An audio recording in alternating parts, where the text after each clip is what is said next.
એમાંથી એકાદનું કંઈક કહો તમે.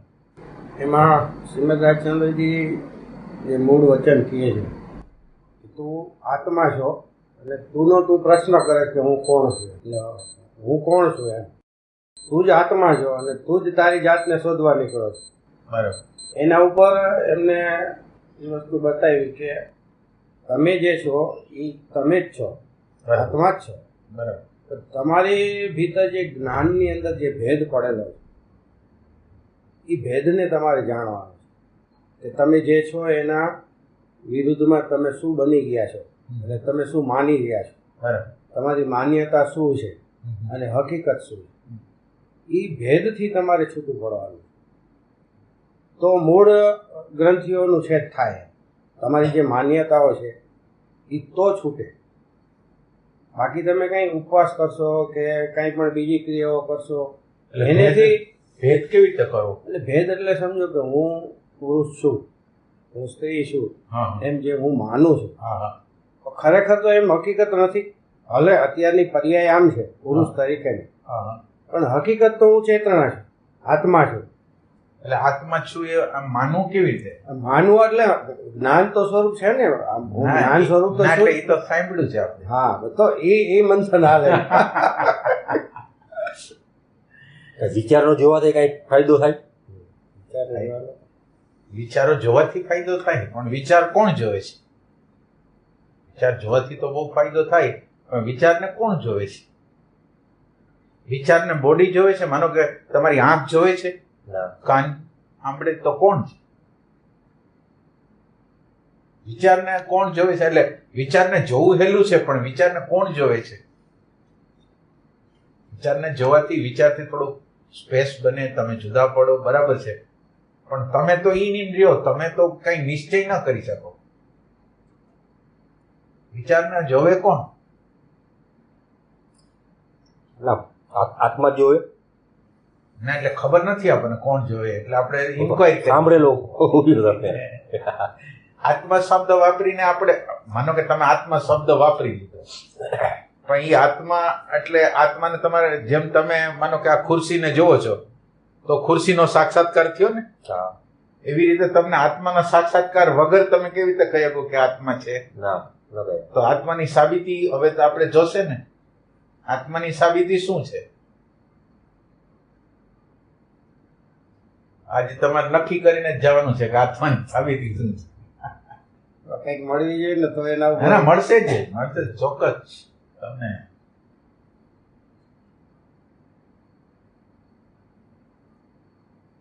તમે વિચારમાં હો છો અને પ્રેઝન્ટ મોમેન્ટમાં હો છો, એ બે વચ્ચે શું ફેર છે? તમે વિચારમાં છો અને તમે પ્રેઝન્ટ મોમેન્ટમાં આવી ગયા છો, શ્વાસમાં આવી ગયા છો, ગમે ત્યાં આવી ગયા છો, તમારી હાજરી થઈ ગઈ છે. આમ છે ખાલી જાણવા પણ પ્રેઝન્ટમાં. એટલે પ્રેઝન્ટ મોમેન્ટની અંદર કોણ આવે છે? આત્મા જ આવે ને. ના, આપણે અત્યારે શબ્દ આપણે જેના જાણતા નથી એટલે તમે. ના, તમે જ. હવે આપણે બીજાનું નામ મુકાન લઈ આવો છો, તમે જ આવો છો, તો હવે આત્મા પરમાત્માને એવા નામ મુકાન કરી. માનો કે હાજર થયું તો તમે જ હાજર થયા, બીજું કોણ હતું? તો તમારી હાજરી થઈ ને. એટલે તમારી હાજરીની અંદર શું થયું? માનો કે તમે હાજર થયા, આ ક્ષણની અંદર હાજર થયા, તો શું થયું? એટલે આમ બધી સંવેદનાઓ જાણવા લાગે. એટલે બહારની બાજુ કે અંદરની બાજુ જે થાય છે એને ખબર પડે છે. તો હવે તમારે અત્યારે આત્મા એટલે તમે પ્રેઝન્ટ મોમેન્ટમાં તમે જ આવ્યા છો, પેલું એક વસ્તુ. અને તમે આવવા દ્વારા તમને ભાન વધી ગયું, સમજ વધી ગઈ. તો આ સમજ છે એ તમે છો. આ જે ભાન છે, આ સમજ છે એ તમે છો. પેલો એ નિશ્ચય, એટલે આપણે કોઈ બીજા આત્માની વાત જ કરતા નથી, તમારી જ વાત કરી છે. આમાં તમારે શબ્દની કંઈ જરૂર નથી, તમારી હાજરી જ આત્મા છે. હજી ગોતવાનો છે આપણે આત્માને, પણ એટલું સામાન્ય આપણને જ્ઞાન થયું કે આપણી હાજરી હોય ત્યારે આપણું ભાન વધી જાય છે, આપણી અંદરની સમજ વધી જાય છે. અને બીજું, મન બુદ્ધિ આપણને ધક્કો મારીને કરાવતા હતા. રાગ આવતો તો રાગ ધક્કો મારે, દ્વેષ આવે તો દ્વેષ ધક્કો મારતો હતો. અને આ જ્યારે અવસ્થામાં છો તો રાગને તમે જોવો છો, દ્વેષને તમે જોવો છો. રાગ અને દ્વેષ તમારા માટે દ્રશ્ય થઈ જાય છે, અને નકર રાગ ને દ્વેષ તમને હલાવતા હતા. અને હવે તમે રાગ દ્વેષને જોવો છો. હવે ખાલી અહીંયા નિશ્ચય કરવો છે કે તમારી હાજરી, એટલે હવે તમારા આત્માને ક્યાં ગોતવા જવાનો જ નથી. તમારી હાજરી જ આત્મા. હવે એ તમારી હાજરીને ખોદવાની છે. તમારી જે હાજરી છે એ આત્મા છે, હવે એને ખોદવાની છે, બરાબર રીતે ખોદવી છે. કેવી રીતે ખોદશું? હવે સ્ટાર્ટ કરી છે ખોદવાનું. તમારી હાજરી છે એટલે હવે આપણે આની અંદર એક વસ્તુ જોઈ લઈ એટલે તમને આખું સાયન્સ સમજાઈ જાય. બહારથી ઇમ્પ્રેશનો આવે છે, ઇન્દ્રિયો છે એના શબ્દ સ્પર્શ રૂપ રસ ગંધ દ્વારા આપણી અંદર ઇમ્પ્રેશનો અંદર આવે છે. ઇમ્પ્રેશનો બ્રેઇન માઇન્ડ આગળ લઈ જાય છે. બ્રેઇન છે એ માઇન્ડ આગળ લઈ જાય છે. બ્રેઇન છે ઇન્સ્ટ્રુમેન્ટ છે, માઇન્ડ છે ઇન્સ્ટ્રુમેન્ટને વગાડનાર છે. બે વચ્ચેનો ફરક કહું છું તમને. આ જે બ્રેઇન છે એ સંદેશા લઈ જાય છે માઇન્ડ આગળ. એટલે બહારથી બધા સંદેશાઓ આવે છે, નાનપણથી બાળપણથી માંડીને બધા સંસ્કારો બધું બહારથી અંદર આવે છે. હવે બહારથી અંદર આવે છે ને એક મેમરી ભેગી થઈ જાય છે. હવે તમે આ ભેદ કરી શકો, બ્રેઇન સેન્ટર અને માઇન્ડનો ભેદ કરો પહેલા, તમને હાવ આત્માની વધારે નજીક લઈ જાય. આપણે બ્રેઇન અને મન વચ્ચેનો ફરક શું છે?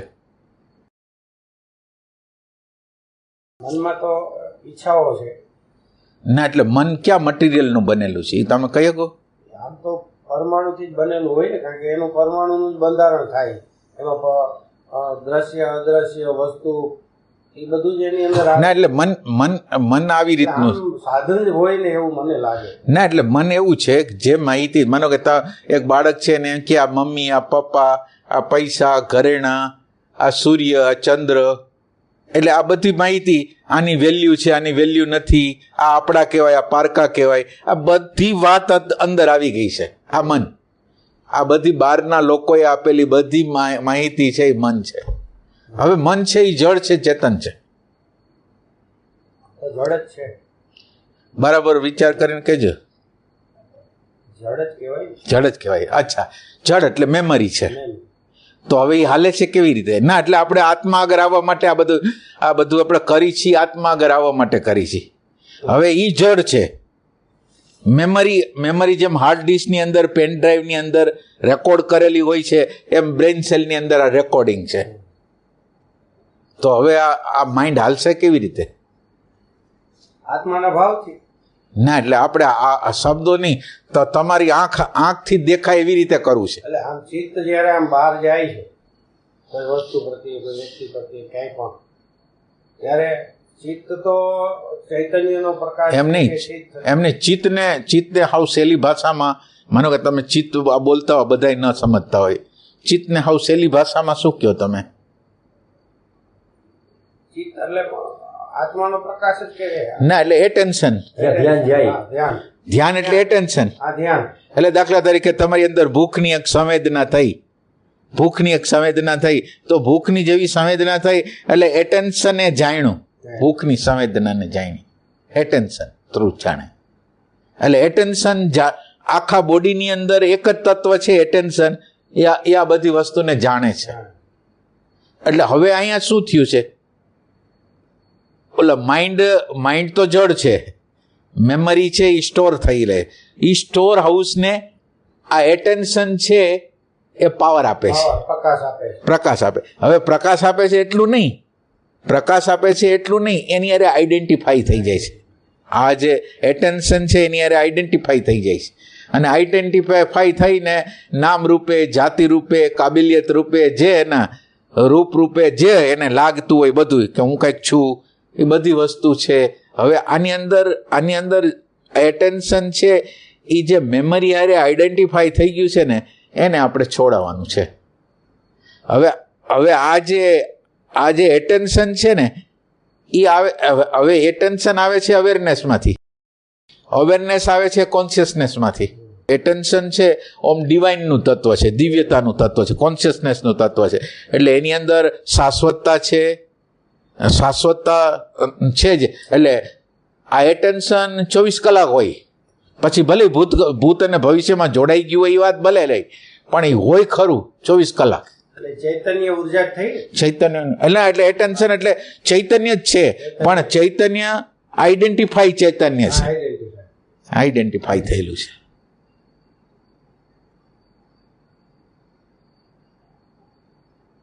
એટલે અત્યારે આપણને ચિત્તતંત્રની અંદર માઇન્ડ એના સ્ફુરણો કર્યા રાખે છે, કારણ કે એને આ માઇન્ડને જોનાર જ કોઈ નથી, અથવા તો માઇન્ડને જોવે કોણ? સતત રીતે ભૂત ભવિષ્યની અંદર વ્યસ્ત છે. તો આ જે માઇન્ડ જે સતત રીતે પોતાની રીતે ગતિ કર્યા રાખે છે, એસોસિએશન કર્યા રાખે છે, ડે ડ્રીમિંગ કર્યા રાખે છે, તો આને કોઈ અટકાવનારું પરિબળ આવે, તમારી પ્રેઝન્સ આવે, અંદર કોઈ પ્રેઝન્સ જ નથી. હવે તમારી જો પ્રેઝન્સ આવે તો એ પ્રેઝન્સ છે એ ઓલા તરંગો સાથે તાદાત્મ્ય નહીં કરે તો તરંગો ધીરે ધીરે ધીરે શાંત થતા જશે. તો ચિત્ત પ્રદેશની અંદર શાંતિ, આનંદ, પ્રેમ, પ્રજ્ઞાનું તત્વ આપણી અંદર પ્રગટ થશે. એટલે આપણે અત્યારે ખોદવાનું છે, જે એટેન્શન છે એને રાખવાનું, તમારી પ્રેઝન્ટ મોમેન્ટ છે એને રાખવાની છે, અને આ પ્રેઝન્ટ મોમેન્ટ થ્રુ વિચારને જોવાના છે. હવે આ ભાઈએ પ્રશ્ન કર્યો હતો ને કે જોવે છે, તો જોવે છે એ તમારું એટેન્શન જ જોવે છે, તમારું એટેન્શન છે એ જ જોવે છે, બીજું આ દુનિયામાં કોઈ. એટલે આની અંદર બધી વસ્તુ બાકી જડ છે. એક એટેન્શન નામનું તત્વ છે એ જીવંત છે, અને એ માનો કે તમને મેં જોયા, એટલે તમને જેવા જોયા એટલે જોવાનું કામ એટેન્શન કરે. હવે એટેન્શનને એટલે એ 1 સેકન્ડ 2 સેકન્ડ હાજરીએ પુરાવી દીધી, અને હવે એ પછી અંદરનું જે માઇન્ડનું જે તંત્ર છે એ એની ઓળખ કરે, એની વેલ્યુ કરે, ડિવેલ્યુ કરે, ખુશ થાય, નાખુશ થાય, એ બધી પ્રોસેસ એના દ્વારા હાલે પછી. એટલે જોવાનું કામ આ કરે છે, અને જોવાનું કામ કર્યા પછી સ્મૃતિ તંત્રની અંદર માનો કે સ્મૃતિ તો એની જગ્યાએ પડી છે, એ સ્મૃતિને એટેન્શનની ઉર્જા બહાર કાઢી આવે, નામકરણ કરી આવે, એ બધું ભાન નામનું તત્વ કરે. પણ આ દોયડા બધા એના માઇન્ડને એના દોયડાથી કામ કરે. આ જે આત્મતત્વ છે, જે એટેન્શન નામનું તત્વ છે, એ ખાલી જોવાને જાણવાનું કામ કરે, અને આ દોયડા હોય તો કામ કરી શકે, નકર એને કંઈ કામ કરવાનું નથી. એ ટાઈપની વસ્તુ છે. એવું થાય એટેન્શન રાખવા જાય એટલે આમ વિચારો તો બંધ થઈ જાય. થોડી વાર આપણે એટેન્શન રાખીએ, કાંઈ પણ સ્થિરતા રાખીએ, એટલે આમ ઘણો સમય સુધી વિચારો સતત આવે જ નહીં કાંઈ, પછી પાછા આવે, આપણને ખેંચી જાય એવું ના. એટલે આપણે એવું કરવાનું છે કે તમારી એટેન્શન આવે, વિચારો પણ બિચારા દબાઈ ન જાય, વિચારો એની રીતે ગતિ કરી શકે, એવું કંઈક કરવાનું છે. એટલે અત્યારે આપણે જે એટેન્શન રાખી છે એ એટેન્શન દ્વારા વિચાર દબાઈ જાય છે, વિચારને ડર લાગે છે કે આપણે મર્યા. એવું થાય. એટલે આપણે એને આખી ભૂમિકા કરવી છે કે એક દુઃખી માણસ હોય, તમે એમ સમજો, અને એક દુઃખી માણસ એને પોતાની આખી કહાની કહેવા આવ્યો છે આપણને. આપણે એ કહાનીમાં માનો કે એ જે કહાની કહેવા જાય છે એ પહેલા આપણે આપણી કહાની શરૂ કરી દઈ તો એ કહાની ના કહી શકે. તો હવે આપણે રાગને, દ્વેષને, લોભને, ભયને, વિચારને કોઈ કહાની કેવી છે એની પોતાની, એ કે તમે જો મને સાંભળી જ લેશો તો તમારી જીવન મુક્તિ પાકી છે, તમે મને સાંભળો. અને આપણે એને કેવી રીતે સાંભળી છીએ? તું ખરાબ છો, ક્રોધ હોય, લોભ હોય, મોહ હોય, ભય હોય, તું ખરાબ છો, તું ન હોવો જો. એટલે એ પોતાની સ્ટોરી કે પહેલાં તો આપણે એને ઉડાડી દઈશું. એટલે આપણે એક ગ્રાઉન્ડ તૈયાર કરવાનું છે, વચ્ચેની એક સ્પેસ તૈયાર કરવાની છે. અત્યારે કાં તમારું એટેન્શન હોય છે અને કાં વિચાર હોય છે. હવે આપણે 2 સ્પેસ બનાવવાની છે, એટેન્શને હોય અને વિચારે હોય, અને વિચાર મુક્ત રીતે હાલી શકે એવી રીતનું કંઈક કરવું છે. અને એના માટે પહેલી ભૂમિકા છે તમારી હાજરી. એટલે હવે તમારે જે કરવાનું કામ છે એ શું છે કે આ યંત્રની અંદર કોઈ હાજર જ નથી, એટલે હવે તમારે એક હાજરી આપવાની છે. હાજરીનો અભ્યાસ છે. તમારે આત્મા બોલવા, એક બોલવું આત્મા બોલો ને તમારી હાજરી હોય ને, બે વચ્ચે મોટો ફરક છે. એક દર્શન છે, એક વિચાર છે. હું આત્મા છું, હું પરમાત્મા છું, એ બધું વિચાર જ છે. તમે જેવા પ્રેઝન્ટ મોમેન્ટમાં આવ્યા એટલે શબ્દ વગરની તમારી હાજરી, શબ્દ વગરની હાજરી તમે જ. રિયલ વસ્તુ એ છે. હા, એ છે. એટલે તમારે રહેવાનું છે, બોલવાનું નથી. તમે કાંઈ પણ બોલશો એટલે તમારે સમજવાનું કે તમે ગયા, કારણ કે આ નિશબ્દ છે, આ મૌન છે એમ.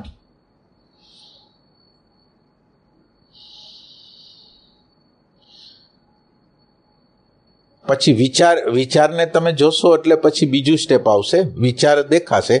વિચાર એટલે કેવી વસ્તુ છે ખબર છે? એક આપણે બીજ વાવ્યું હોય ને ફળ ફૂલ થઈને પછી છેલ્લે ફળ થઈ ગયું હોય ત્યાં લગીને, એટલે વિચાર છે એ તો અલ્ટિમેટ થઈ ગયું. વિચાર જ્યાંથી પ્રગટ થયો તો ત્યાંથી એને પકડવાનું છે, એના બીજથી પકડવાનું છે. એટલે આપણે અત્યારે તમને ખાલી વિચાર દેખાય છે, વિચાર તો છેલ્લું પરિણામ છે. હવે આ વિચાર છે એ તમારી અંદર, હવે આ વિચાર આવે છે ને એ તમારી અંદર એક વસ્તુ પ્રગટ કરે છે. માનો કે તમારી અંદર શાંતિ આવી, તમારા અંતઃકરણની અંદર શાંતિ આવે તો તમે અંદર ખુશ થાવ છો, અને બહુ નેગેટિવ થોટ આવે છે તો તમે ના ખુશ થાવ છો કે નથી થતા? તો હવે તમારે ઓલો વિચારે ખુશી અથવા નાખુશી જે પેદા કરી છે ને, તમે અત્યારે વિચારથી જુદા થયા હતા, ખુશી ને નાખુશીથી તમે જુદા નથી હજી. હવે તમે ખુશી અને નાખુશીથી જુદા, બીજું સ્ટેપ, બીજું ડાયમેન્શન, કે જેમાં અંતઃકરણ ખુશ થયું છે અથવા નાખુશ થયું છે એને જોનાર એક આવી જાય, એની હારે જોડાઈને મજા ન કરે, નારાજગી ન કરે, જુદો થઈ જાય. તો આ એક બીજું સ્ટેપ છે. આમાં કંઈ બોલવાનું છે નહીં. તમે જુઓ, આત્મા પરમાત્મા તમે કંઈ બોલતા જ નથી, તમારી હાજરી છે, અને હાજરીમાં તમે કામ કરો છો. ક્યાં શબ્દની જરૂર છે? તમારી હાજરી નિશબ્દ છે એમ. તો આટલો ખ્યાલ આવે તો આપણે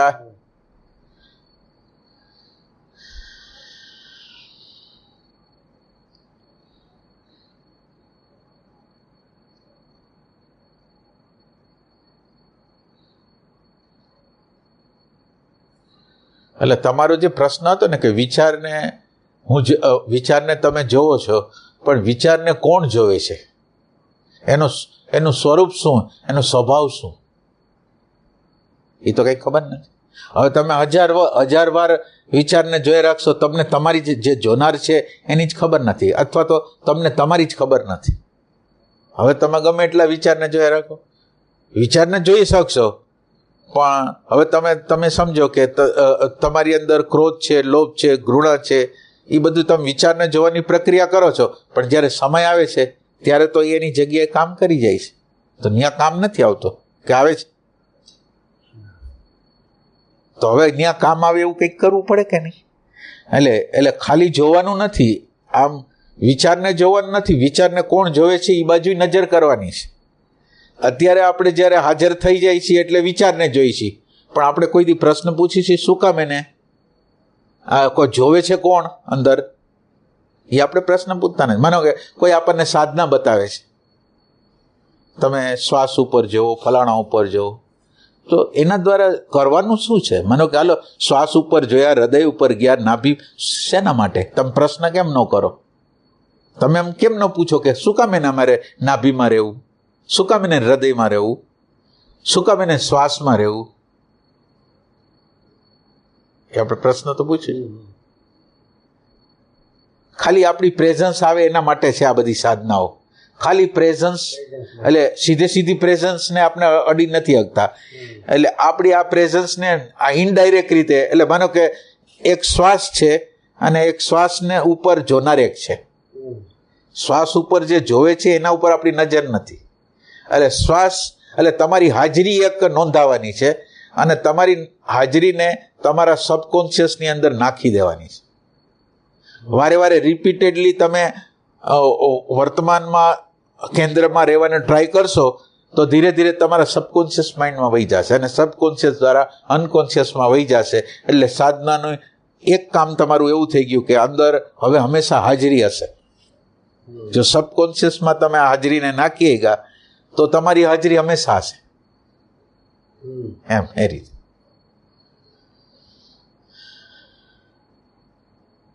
એટલે આપણું કામ પ્રેઝન્ટ મોમેન્ટમાં એટલે હાજર રહેવાનું છે, ને હાજરને આપણા સબકોન્શિયસ માઇન્ડમાં જ લઈ જવાનું છે. એટલે તમારી હાજરી થઈ ગઈ એટલે ઓબ્ઝર્વેશનની શરૂઆત થવાની પછી તમારી હાજરી અને ઓબ્ઝર્વેશન. આ કાર્ય સ્મરણમાં થાય, કોઈનું સ્મરણ કરતા હોય તો એ સ્મરણને યાદ રાખો તમે જે અંદર દાખલા તરીકે એટલે ધારો કે હું શ્રી કૃષ્ણ શરણ બોલતો હોઉં તો હું બોલું છું એ મને ધ્યાનમાં હોવું જોઈએ. ના, તમે જો શ્રી કૃષ્ણ શરણમ બોલો છો તો હવે તમે જ્ઞાન માર્ગ એટલે અત્યારે જ્ઞાનની ઉપયોગ ન કરો, અત્યારે તમે ભાવનો ઉપયોગ કરો. બરાબર. માનો કે તમે શ્રી કૃષ્ણ શરણમ શું કામ બોલો છો, પહેલી તો વસ્તુ એ છે તમારે બોલ ના, એટલે આપણે એના મૂળ લગીને પહોંચી ગઈ કે તમે એના પ્રત્યે આપણને પ્રેમ છે, ભાવ છે, જે વિતરાગી છે, કે જે પરમાત્મા સ્વરૂપ છે, તો એવી આપણે ભાવના કરીએ. હવે બરાબર. હવે તમે એ ભાવના જો કરી છે તો હવે તમે અત્યારે છોડી દો, જ્ઞાનને છોડી દો. અત્યારે તમે ઉપર છેલ્લું નહીં, થોડુંક ઊંડું જઈને આપણે હજી સંશોધન કરી કે તમે કૃષ્ણ ભગવાનને પ્રેમ કરો છો એટલે તમારે કૃષ્ણ ભગવાનને જોવા છે, સાક્ષાત્કાર કરવો છે, શું કરવું છે પહેલા નક્કી કરી લ્યો તમે. એટલે એમના જે ગુણો છે એ ગુણો પછી તમે એમ નહીં, તમારે કૃષ્ણ ભગવાન જોઈ છે, તમારે જોઈ છે ના, એટલે આની અંદર તમે ઓપન રહીને તમે બોલી શકો. જી બોલ. મેઇન મારો પર્પઝ એ ચિત્ત સુધી કે બહારના વિચારો આવતા હોય દ્રશ્ય દ્વારા, ભાવો દ્વારા, વિચાર દ્વારા, તો એનો પ્રવેશ જ્યારે થાય છે ત્યારે આપણા વિભાવ તરફ જાય છે, કંઈ બીજા ખોટા ખરા વિચાર આવી જાય છે. એ વિચારનો પ્રવેશ ન થાય અને સતત એનું અનુસંધાન રહે એની અંદર. ચિત્ત સુધી ના, એટલે એમાં ચિત્ત સુધી તો ના થાય. હું તમને ખાલી કહું, હવે તમે માનો કે જ્યાં સુધી તમે શબ્દ બોલો છો ને અને શબ્દ નહીં ઊંડાઈમાં, ભાવથી ઊંડાઈમાં જાતા હો તો હવે ખરેખર તમે ભાવને પ્રગટ કરો છો. એટલે અહીંયા હું તમને પ્રશ્ન શું કામ પૂછું છું કે તમારે કૃષ્ણ ભગવાનનો સાક્ષાત્કાર કરવો છે, ભલે આત્માને એક બાજુ મૂકો અત્યારે તમારે કૃષ્ણ ભગવાનને જોઈ છે, ગુણ નહીં, તમારે કૃષ્ણ ભગવાનને જોતા હોય તો વાત તો ભગવાન જોતા હોય તો તમે વિચાર કરો કે તમે વિનુભાઈ કરો તો મારે હાજર થવું પડે કે ન પડે? તો તમે કૃષ્ણ ભગવાનનું ચિંતન છે એ કૃષ્ણ ભગવાનને ખરેખર અંતરનો પોકાર કરો છો? ના, સાચી રીતે બોલજો. એટલા ભાવ જે જ્ઞાનીઓ પાસે હોય એવા ભાવ ના, જ્ઞાની નહીં, જિજ્ઞાસુ આગળ જેટલા ભાવ હોય એટલા છે, એટલા બધા ભાવ આપણા ન ભાવ. પણ ભાવ છે એમની પ્રીતિ છે, પ્રેમ છે, અને એમના એટલે કૃષ્ણને માનો કે નામ લઈને તમારે કૃષ્ણને બોલાવા છે, કૃષ્ણનો સાક્ષાત શું કરવું ના, એટલે તમે આ ચોખ્ખા પેલા થઈ જાઓ. એટલે પેલા આપણી શુદ્ધિ કરવી છે, એ પ્રેમપૂર્વક એમનું નામ સ્મરણ. શુદ્ધિકરણ તો એકથી જ થાય. જો શુદ્ધિકરણ એનાથી નહીં થાય, એ ટેમ્પરરી થશે. શુદ્ધિકરણ તો વૃત્તિ હાલતી હોય ને એને કોઈક જોનાર પ્રગટ થાય ને તો જ ચિત્ત શુદ્ધિ થાય. ચિત્ત શુદ્ધિ મન પ્રગટ થતું એને જોનાર કોક દાખલ ન થાય ત્યાં લગીન. અને ઓની અંદર શુદ્ધિ એટલે શું થાય? જ્યાં સુધી તમારું નામ સ્મરણ છે ત્યાં લગીન તમને બીજું કંઈ ઘેરી નથી લેતું, પણ જેવું નામ સ્મરણ મૂક્યું એટલે ઓલું ઘેરાઈ જાઓ, તમને ખબર નથી કે તમે કોણ છો. ના, એટલે આ એક સાધના છે. હું તમને એમ બતાવવા માંગુ છું, જો તમે આને ખાલી ગુણ માટે કે ચિત્ત શુદ્ધિ માટે નહીં, પણ તમારા હૃદયનું હાર્દ હોય ને એવી રીતે કૃષ્ણ ભગવાનને પ્રેમ કરતા હો તો એક અલગ સાધના છે. કૃષ્ણ ભગવાનને તમે એમ માનતા હો તો એક અલગ સાધના છે. તો તમારે જ્ઞાનની જરૂર એમ નહીં પડે. તો મને ભક્તિ વધારે તો એમની ભક્તિ ગમતી હોય તો પછી તો એમ નહીં. આપણે જ્યારે કૃષ્ણ ભગવાનનું નામ લઈશું તો કૃષ્ણ ભગવાનને આપણે જોતા જ હોય ને. કૃષ્ણ ભગવાનના એટલે એનું ચિંતન કરીએ. હા, એમ ચિંતન કરીએ, કોઈ આકાર દ્વારા, કોઈ કલ્પના દ્વારા એમ ચિંતન કરીએ. તમે એમ સમજો એક કૃષ્ણ ભગવાન છે, એક તમે છે, વચ્ચે મિલન બિંદુ શું છે? વચ્ચે કૃષ્ણ ભગવાન અને તમારી વચ્ચે જોડાવનારું તત્વ કોણ છે? એ તો આપણે ખુદ જ થયા ને એની સાથે આપણો ભાવ. હા, ના, બે વચ્ચેનો ભાવ વગર તમે મિલન નહીં થાય. તો હવે તમે વિચાર કરો કે અત્યારે તમે છો, સામે કૃષ્ણ ભગવાન છે, વચ્ચેની મિડલ કડી છે એ ભાવ છે, પ્રેમ છે. આ ભાવ વધારતા વધારતા વધારતા વધારતા વધારતા વધારતા વધારતા વધારતા વધારતા ખાલી પ્રેમ રહી ગયો. આ બાજુથી કૃષ્ણ ભગવાન નીકળી ગયા, આ બાજુથી સાધના કરનાર નીકળી ગયો અને પ્રેમ રહી ગયો. આને તમે કૃષ્ણ કહી શકો. એટલે આપણી જે ઉપાસનાઓ જે છે એ ઉપાસનામાં કરવાનું આ છે કે ઉપાસ્ય અને ઉપાસક બેય નીકળી જાય ને ખાલી પ્રેમ રહી જાય ને, એ આપણી સાધના છે. આ સાધના કરવી હોય તો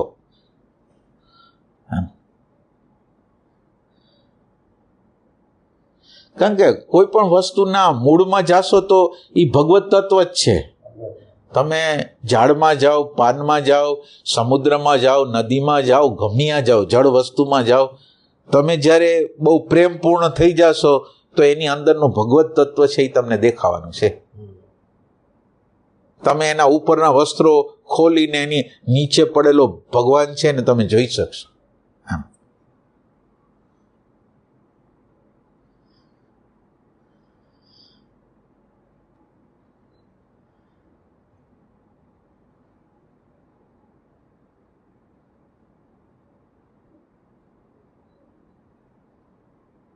ચિત્ત સુધી તો વિચારને આપણે જોનાર તરીકે હોવાપણું, એટલે આમાં આત્મા બાત્મા શબ્દ બોલવાનો જ નથી. તમારી હાજરી હોય તો આત્મા જ છો તમે.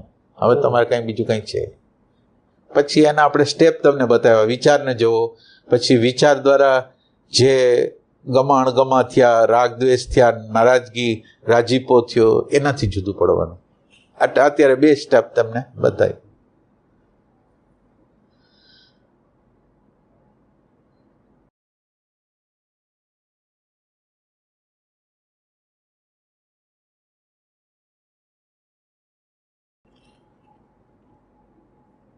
આ બધું શબ્દ રૂપે બધું સમજાય છે. હા, ખરેખર એનો જે અનુભવ થવો જોઈએ ને એ નથી થતો. એટલે અનુભવ ન થાય ત્યાં સુધી તો આ બધું શબ્દમાં જ રહીએ. એટલે અનુભવ હું આત્મા છું, હું આ છું, તે છું, હા, પણ એ બધું શબ્દોથી સમજાય છે. ખરેખર એનો કોઈ અનુભવ નથી થતો. એટલે તમે એમ કહો છો કે એ શબ્દો નથી, તો તમારે શું કરવું છે હવે? શબ્દ એટલે શબ્દથી થાકી ગયા છો. સમજાય છે બધું શબ્દ જ છે, બાકી તો અનુભવ નથી થતો. વાત તો હવે તમારે પ્રશ્ન સામેવાળાને કરવાનો કે તમને કરવાનો? મને જ કરવાનો છે. ના એટલે એનો જવાબ નથી મળતો. ના એટલે એક વ્યક્તિ એન્જિનિયરિંગ લાઈનમાં પૂરેપૂરું એટેન્શન આપે છે, બહુ સારામાં સારો એન્જિનિયર થઈ જાય. એક ડોક્ટરી લાઈનની અંદર પૂરેપૂરું એટેન્શન આપે છે, ડોક્ટર થઈ જાય છે. એટલે જે ક્ષેત્રની અંદર એટેન્શન આપી છે ત્યાં પરિણામ આવે છે.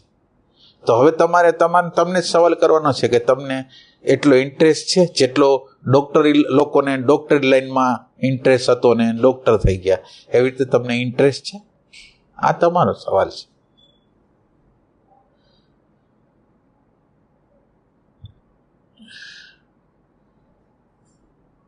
અને આધ્યાત્મ તો કેવી વસ્તુ છે, 24 કલાકની છે. એટલે તમે 1 કલાક બેસી ગયા, 5 મિનિટ રહી છે, એ તો ચાલે. બાકીનો સમય તાદાત્મ્યની અવસ્થામાં હોય તો પછી તમારું કંઈ પાછા જેવા છીએ એવા જ હોય તો પછી એનો તો અર્થ કંઈ ન થાય. હા,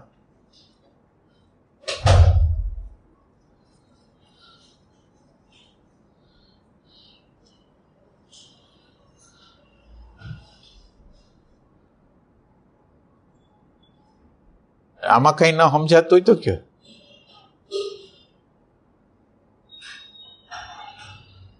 તમે ધંધો કરતા હો તો ખોટ જાય છે તો ખોટને બંધ કરવાની ટ્રાય કરો, નફો થાય એની ટ્રાય કરો. તો આમાં ક્યાં ખોટ છે ને ક્યાં લાભ છે એ તમે ક્યારે વિચાર કરો?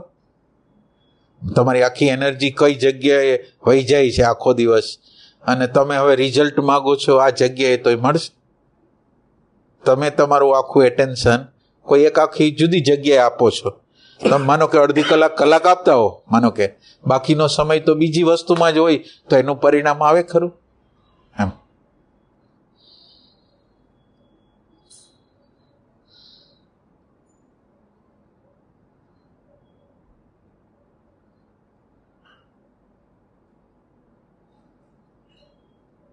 આંગળીથી ચંદ્ર બતાવતા હતા.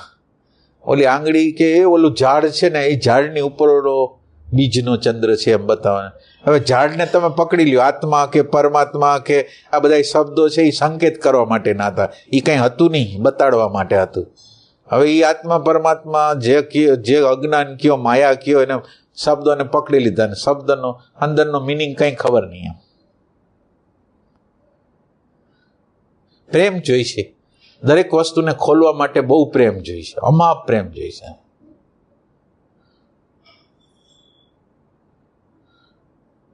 માંગ જોઈએ પેલી 100%. હે માંગ જોઈએ ને. હા હા હા, માંગ માંગ માંગ જોઈએ, રસ જોઈએ. રસ્તો ની મેળવી જાય કાકા માંગ હોય એટલે.